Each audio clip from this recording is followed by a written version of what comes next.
Global warming is already affecting people's health so much that emergency action on climate change cannot be put on hold while the world deals with the COVID-19 pandemic, medical journals across the globe warned on Monday. Here's a summary of the article. Global warming is already affecting people's health so much that emergency action on climate change cannot be put on hold while the world deals with the COVID-19 pandemic, medical journals across the globe warned on Monday. Health is already being harmed by global temperature increases and the destruction of the natural world, read an editorial published in more than 220 leading journals ahead of the COP26 climate summit in November. The editorial, written by the editors-in-chief of over a dozen journals including The Lancet, the East African Medical Journal, Brazil's Revista de Saúde Pública and the International Nursing Review, said this had caused a plethora of health problems. As things stand, global warming could reach plus 1.5 C on pre-industrial levels around 2030, according to the UN's Intergovernmental Panel on Climate Change. Despite the world's necessary preoccupation with COVID-19, we cannot wait for the pandemic to pass to rapidly reduce emissions. In a statement ahead of the publication of the editorial, World Health Organization chief Tedros Adhanom Ghebreyesus said, "The risks posed by climate change could dwarf those of any single disease. The COVID-19 pandemic will end, but there is no vaccine for the climate crisis." This post received a score of 9,000, with an upvote ratio of 94%. Here are the top comments in response to this article. Our collective response to COVID has convinced me we'll never be able to handle climate change.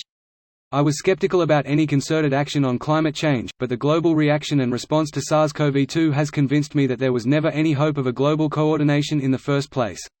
I don't even refer to the minor distractions like the anti-vaxxers and anti-maskers, but by and large the world's governments have underscored monetary and business motivations over a meaningful response to the crisis.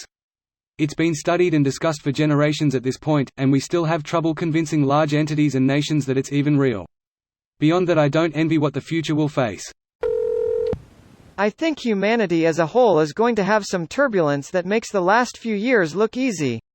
I think catastrophic damage and huge rebellions against governments that can't or won't act for the good of their people. Governments have been good at pushing the can down the line, and combined with short-term memory we humans have on issues which does not impact us directly, government around the world have been good at damage control when it comes to climate change narrative. Not sure if someone has done a chart of number of natural calamities per day over last 100 years based on news sources from across the world, and do we see a pattern where there is significant increase in number of nature-driven calamities now compared to 50 years back. Not sure if we are there where people will revolt for protecting nature and overthrow governments for that reason, but I feel helpless on the action from governments around the world including ours to get serious on environment. I and many others do our own bit in our own little ways, but it is too little to move the needle on climate. This is an existential threat, not an optional nice to do. And senators, and every American should. Due to politics, this could be our best chance for a decade. Elderly and otherwise vulnerable people died without air conditioning. Don't forget that Texas froze over. Yeah. Cause the polar wind patterns are getting all messed up. I just left it out since the nuance of overall warming causes generalized chaos is hard for some people. If you give a roomful of toddlers amphetamines, a couple of them might pass out. We can't circumvent the truth to placate some idiots. Global warming is much bigger than, it's getting a bit toasty. We haven't even started talking about all the shit that everyday people can see. Think back 20 years and remember how many butterflies you saw back then. How many do you see nowadays? Back in my day people skated on ice in winter. When is the last time I could go ice skating? Back in my day we had a mild summer. Sweden had 2 straight months of 27 degrees record temps. Texas used to be an arid warm place in summer, it froze over.